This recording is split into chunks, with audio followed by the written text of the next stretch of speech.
얼마 전부터 누가복음 1장 말씀을 나누고 있죠. 그 속에서 우리는 마리아라고 하는 한 여인을 만나는 중입니다. 이 마리아는 지금까지 지구상에 살았던 모든 여성들 중에서 으뜸이라고 할 수 있습니다. 어떤 점에서 그런가? 마리아는 천사 가브리엘을 만났습니다.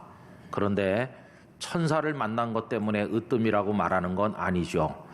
마리아는 하나님의 아드님으로 구원자로 이 땅에 오실 예수님을 낳을 여인으로 선택되었습니다. 처녀의 몸으로 어머니가 되는 전무후무한 유일무이한 여성이 되었습니다. 그런 여성은 마리아 한 사람뿐입니다. 그런 면에서 마리아를 복 있는 여인이라고 할 수가 있지 않겠습니까? 그런데 마리아 본인도 자신이 복 있는 여인이라고 스스로 고백을 했는데 오늘 말씀 48절 후반부를 보십시오. 보라, 이제후로는 만세의 날을 복이 있다 일컬으리로다. 이렇게 스스로가 나는 복 있는 여자야 라고 고백을 하였습니다. 그런데 여러분, 이 마리아가 본인 스스로가 나는 만세의 복 있는 사람이라고 하는데 도대체 어떤 복을 받은 것일까요? 마리아가 받은 복은 뭘까요? 무슨 재벌이 되었습니까? 아니면 높은 자리에 앉아 권력을 누리는 사람이 되었습니까? 우리는 이도저도 아니라는 사실을 잘 알고 있습니다. 그럼 마리아가 받은 복은 도대체 뭘까요? 마리아가 받은 복은 한 몇 년쯤 있다가 없어지는 거, 아니면 내가 세상에 사는 순간에는 누리다가 그 다음에는 없어지는 그런 복이 아니었습니다. 마리아가 받은 복은요, 영원히 이어지는 복이었습니다. 그거를 48절에서 다시 읽어보면 이렇게 말하죠. 그의 여종의 비천함을 돌보셨습니다. 그 다음에 아까 읽은 말씀 다 같이요. 보라, 이제후로는 만세의 날을 복이 있다 일컬으리로다. 할렐루야. 여러분, 만세, 이건 만세대입니다. 만세대. 한 세대를 30년으로 하면 그저 3만 년이죠. 만세 그러면 30만 년인가요? 근데 이게 딱 그렇게 뭐 몇 년 이걸 말하는 게 아니고 만세의 그거는 영원을 말하는 것입니다. 이 세상엔 영원한 것 없습니다. 우주 공간 모든 걸 통틀어서 영원한 분은 딱 한 분, 아버지 하나님뿐이십니다. 그런데 영원한 복을 얻으려면 방법은 딱 하나, 그 영원하신 하나님과 연결되는 방법밖에는 없습니다. 그런데 여기 마리아가 만세의 날을 복이 있다 일컬으리로다 이렇게 말하는 것은 영원한 복을 받았다는 뜻이고 영원하신 하나님과 연결되었다고 하는 고백이 아니겠습니까? 저는 우리도 그런 복을 얻게 되기를 간절히 기원하는 것입니다. 여러분, 여기서 우리는 복이 뭔가를 생각하지 않을 수 없지요. 사람들은 다 복 받길 원하는데 그 하나도 나쁜 게 아닙니다. 당연히 복을 받아야 되겠죠. 근데 문제는 진정한 복이 아닌 것을 복으로 오해하는 거, 그게 문제가 될 뿐입니다. 많은 사람들이 생각하는 대표적인 복은 돈입니다. 돈. 여러분, 돈 좋아하세요? 물어보면 가만히 있으시죠. 그러나 저는 잘 압니다. 여러분이 돈 좋아한다는 걸. 어떻게 아냐 하면 저도 좋아하거든요. 돈 싫어하는 사람 아무도 없어요. 돈이 많으면 복이라고 말해요. 그렇죠? 그런데 여러분, 이 돈은 좋긴 좋지만 이게 뭐 영원히 가는 거 아닙니다. 다 손가락 사이로 빠져나가고 설령 내가 숨을 거두는 그날까지 꽉 움켜쥐고 있다 한들 마지막에 내게 무슨 도움이 되겠습니까? 휴지 조각만도 못해요. 글쎄, 돈 있으면 관을 좀 두꺼운 걸로 살 수 있을는지 모르겠어요. 또 권력을 복이라고 생각하는 사람도 있지만 권불 10년이라고 너무나 허망하고 무상한 거죠. 요즘에 우리 뉴스 보면 한때 권력자들이 어떻게 되고 있는지 아시잖아요. 뭐 어떤 사람은 건강이 복이라고 하고 요즘같이 건강에 대한 관심이 고조된 때가 없긴 합니다만은 그러나 건강하다 한들 강철같이 튼튼하다 한들 영원히 사는 사람이 누가 있습니까? 그러고 보면 뭐 이거 이렇게 꼽아보지만 그것들은 결코 만세에 이르는 복이 아니라는 것을 알게 됩니다. 영원한 복이 뭘까? 영원하신 하나님의 사람이 되는 겁니다. 하나님과 연결되는 겁니다. 다시 말하면 이 땅에 멸망하고 쓰러져야 될 우리들이 영원한 생명의 아버지이신 하나님으로부터 은혜를 입어 구원을 받고 죄가 용서되어 그 하나님에게 속한 사람이 되는 거, 이게 바로 복 중의 복인 것입니다. 그게 최고의 복인 줄로 믿습니다. 근데 여러분, 어떻게 이런 복을 받게 됐을까 생각을 해보면 마리아는 어떻게 본인이 만세의 복 있는 여인이라고 얘기합니까? 48절 앞부분을 다시 보면 이렇게 말하죠. 그의 여종에 무엇을 돌보셨다고 그래요? 비천함을 돌보셨다. 내가 만세의 복 있는 여자가 된 것은 그분이 나의 비천함을 돌아보셨기 때문이라는 것이죠. 여러분, 복은요, 내가 과일 따듯이 가서 쟁취해 오는 거 내 손으로 따오는 게 아니고 위로부터 하나님께서 내려주시는 것입니다. 복은 하나님께서 주시는 겁니다. 그런데 비천함을 돌아보아 주셨다는 겁니다. 하나님께서. 이러고 보면 아주 중요한 거 하나를 발견하게 돼요. 본래부터 마리아는 복 있는 여성이었는데 이제 또 복 있는 여성이 된 게 아니고요. 출발점이 뭐였습니까? 비천한 여성이었어요. 비천한 여성이었는데 지금은 복 있는 여성으로 바뀌었잖아요. 복 있는 사람이 되는 출발선이 뭐냐? 비천이에요. 비천. 비천에서 출발해서 복 있는 여성이 된 겁니다. 그럼 여러분, 마리아가 어떤 점에서 비천한가요? 아유, 그거야 뭐 저 시골 나사렛 보잘것없는 벽촌 출신이니까 비천하지. 아니면 앞으로 결혼해서 살게 될 그 남자 요셉의 직업이 그게 뭐냐? 기껏해야 목수인데, 하긴 그 당시 기록에 의하면 목수는 아주 천대받는 직업이었거든요. 그러니 비천할 수밖에. 그리고 지금도 뭐 아무 힘도 없는 여인이 앞으로 결혼해가지고 열심히 노력한들 무슨 귀족이 되겠어요? 무슨 뭐 권력의 자리에 오르겠어요? 신분 상승이 될 가능성이 전혀 없으니까 뭐 그렇게 살다 끝날 인생이니까 비천하다, 이런 걸까요? 그래서 마리아는 자신을 비천하다고 말하는 것일까요? 여러분, 물론 세상에는요, 사람끼리 도토리 키재기를 하죠. 그래서 힘 있는 사람, 힘 없는 사람, 부자, 가난한 사람, 배운 사람, 못 배운 사람, 높은 사람, 낮은 사람, 뭐 이런 식으로 갈라가지고, 그래서 그게 다 없는 사람들은 비천하다, 이렇게 하지요. 그러나 이건 상대적 개념에 불과하고 사람이 다른 사람 앞에서 느끼는 느낌일 뿐이죠. 그런데 여기 마리아가 말하는 비천은 결코 그런 개념이 아닌 것입니다.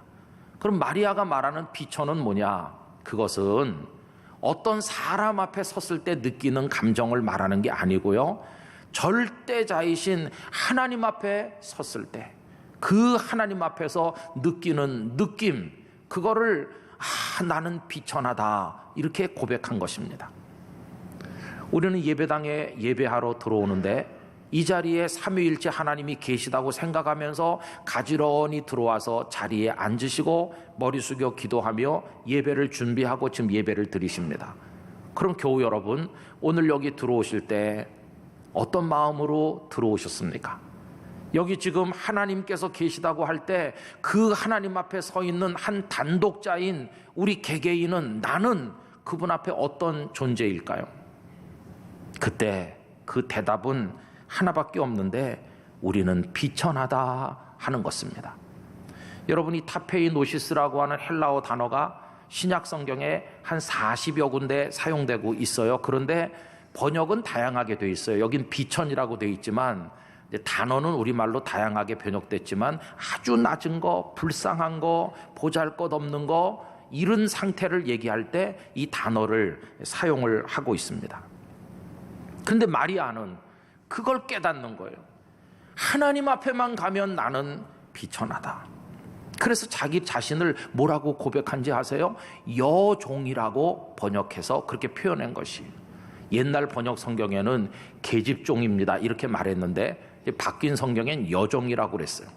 여러분, 누가복음 1장 38절 천사가 와서 아들을 예수님을 낳을 거라고 말한 다음에 마리아가 대답하는 대목을 다 같이 읽어봅시다. 마리아가 이르되 주의 여종이오니 말씀대로 내게 이루어지이다 하매 천사가 떠나가니라. 마리아가 자신을 뭐라고 했어요? 여종이라고 했어요. 여종. 여러분, 여기 아주 우리가 꼭 붙들어야 될 게 하나 있는데요.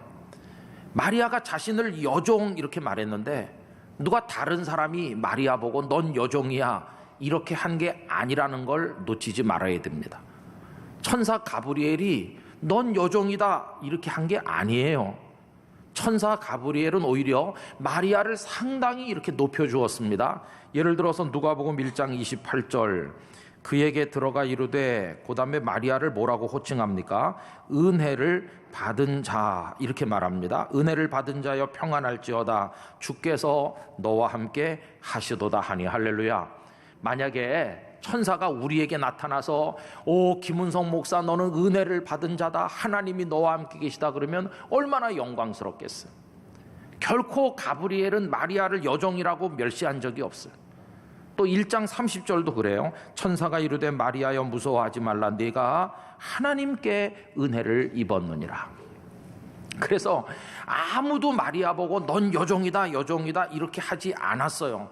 그런데 본인이 스스로 하나님 앞에서 하나님 저는 여종이에요 이렇게 자신의 비천함을 표현했다고 하는 것입니다.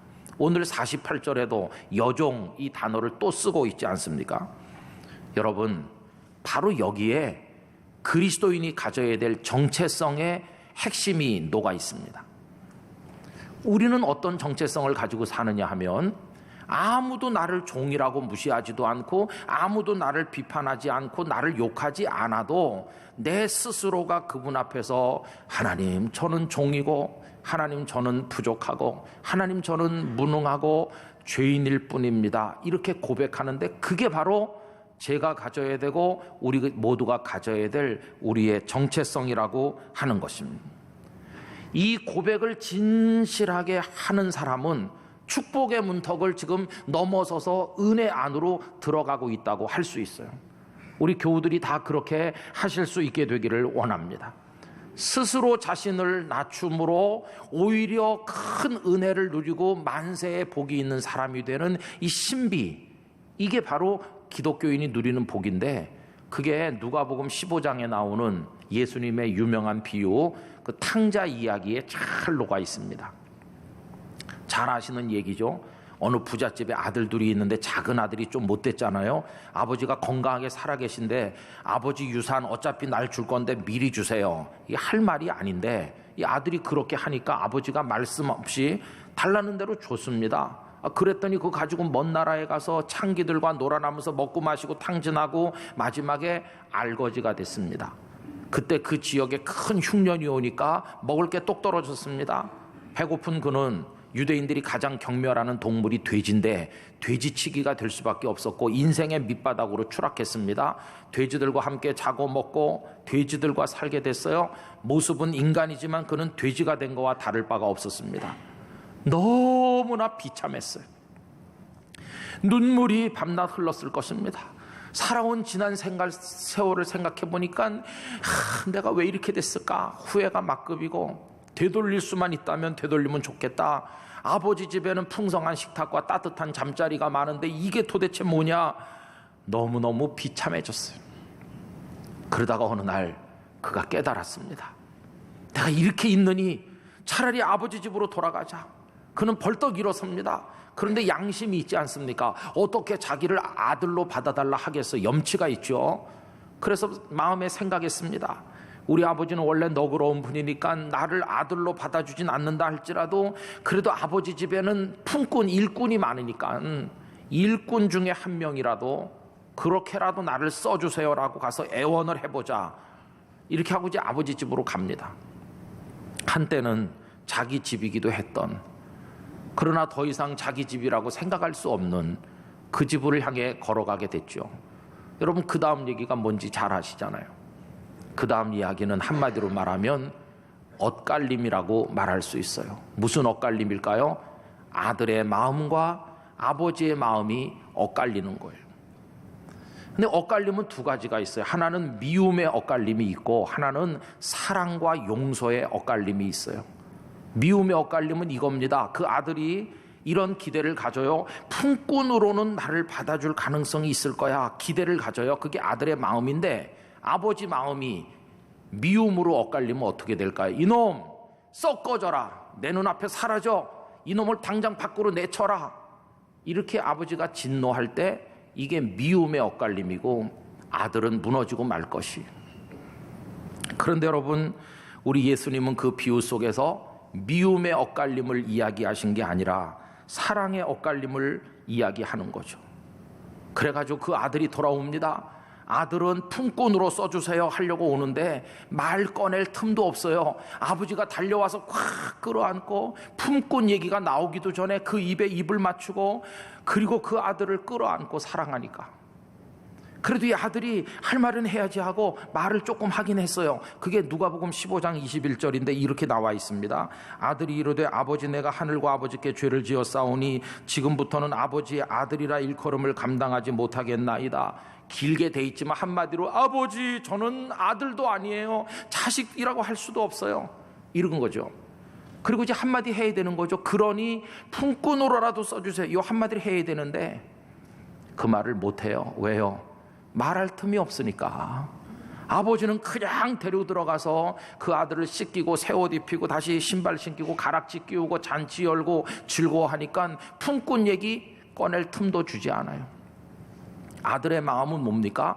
품꾼이라도 됐으면 하는 건데 아버지 마음은요, 품꾼은 무슨 품꾼?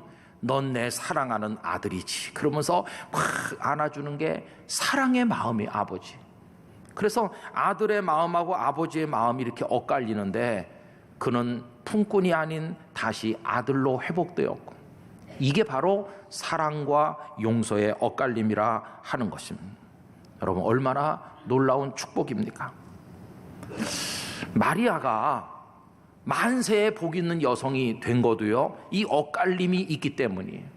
그녀는 하나님 저는 비천한 여종입니다 이러는데 하나님은 아니다. 네가 왜 비천한 여종이냐? 너는 만세에 복 있는 여성이 될 것이다. 하나님의 마음은 그거였어요. 그래서 이게 엇갈리면서 마리아는 존귀한 여성이 된 겁니다.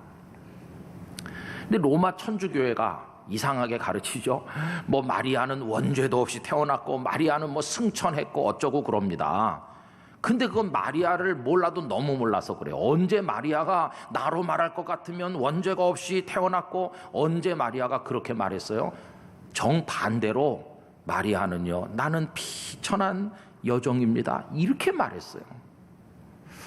물론 마리아를 동네 사람들이 칭찬했을 겁니다. 마리아야, 너는 어쩌면 그렇게 어여쁘고 그리고 정숙하고 그리고 알뜰하고 너 살림도 잘 살 거다. 너 손재주도 얼마나 좋고 너 때문에 요셉은 큰 행복을 누릴 거다. 너 아주 훌륭한 처녀야. 이렇게 칭찬했겠죠.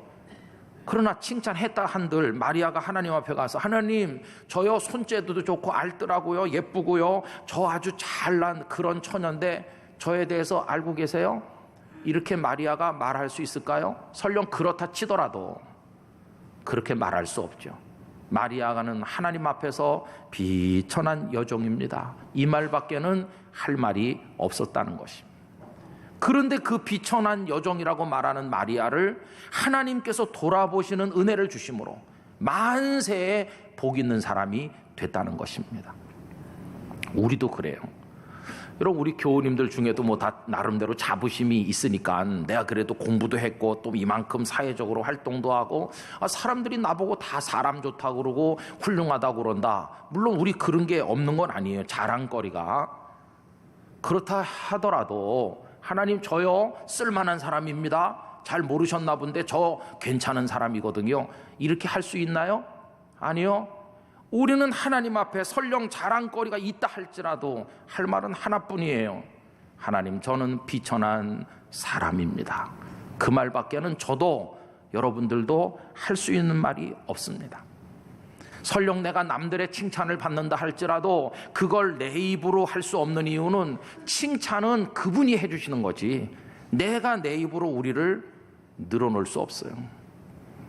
여러분, 은혜는 어디서 시작되나? 그 모든 자랑거리들을 다 내려놓을 때 시작되는 것입니다. 진정한 신앙은 거기서 출발되는 것임을 잊어서는 안 될 것입니다. 하나님, 저는 종이에요. 이렇게 말할 때 우리는 은혜의 세계 속으로 깊이 들어가게 된다는 사실을 여러분 꼭 기억하시기를 바라는 것입니다. 칭찬은 하나님이 하시는 것. 내가 내 입으로 할 수는 없는 거죠. 왜 그럴까요? 아무리 내가 인정하고 싶지 않아도 명백한 사실이 있습니다. 그것은 하나님의 무한하심에 비해 우리는 지극히 유한하다는 것입니다. 그분의 영원에 비해서 우리는 하루살이 같고, 그분의 거룩하심에 비해서 우리는 죄인이고, 그분이 전능하신 데 비해서 우리는 무능한 존재입니다. 내가 인정 안 해 아무리 그렇게 말해봤자 그렇다고 없어지는 게 아니고, 우린 그런 존재일 뿐인 것이죠. 여러분, 그래서 하나님께서 우리를 사랑의 엇갈림으로 품어주셨기 때문에 오늘도 이 자리에 앉아서 예배를 드리는 영광을 얻게 된 줄로 믿습니다. 이렇게 자기를 낮춤으로써 만세의 복이 있는 존귀한 사람이 되는 이걸 우리에게 원형으로 보여주신 분이 다름 아닌 우리 구주 예수님이십니다. 여러분, 예수님은 사람이 아니셨잖아요. 하나님의 아들이시잖아요. 그분은 우리와 다르시잖아요. 그런데도 이 땅에 오셔서 비천을 경험하십니다. 그게 사도행전 8장 33절인데 이렇게 돼 있어요. 그가 굴욕을 당했을 때 공정한 재판도 받지 못하였으니 누가 그의 세대를 말하리요. 그의 생명이 땅에서 빼앗김이로다 하였거늘. 이런 말씀이 나오는데 그 앞에 굴욕을 당한다라고 할 때 이 굴욕이라는 번역된 단어가 바로 마리아가 비천이라고 말했던 그 타페이노시스 똑같은 단어입니다. 예수님은 굴욕, 비천을 경험하셨어요. 뺨을 얻어맞고 침뱉음 당하고 정당한 재판을 받지 못하시고 이리저리 끌려다니시다가 마지막엔 십자가에 달려 죽으시니 그게 그분이 경험한 비천이었어요. 그러나 그게 끝이 아니었어요. 그분을 하나님은 높이 들어서 우리의 구주가 되게 하시고 만왕의 왕이요 만주의 주가 되신 것입니다. 그래서 교우 여러분, 우리는 이 땅에 어떻게 존재해야 될 것인가? 다른 게 아니라 마리아처럼 고백하는 사람으로 이 땅을 살아가야 될 줄로 믿습니다.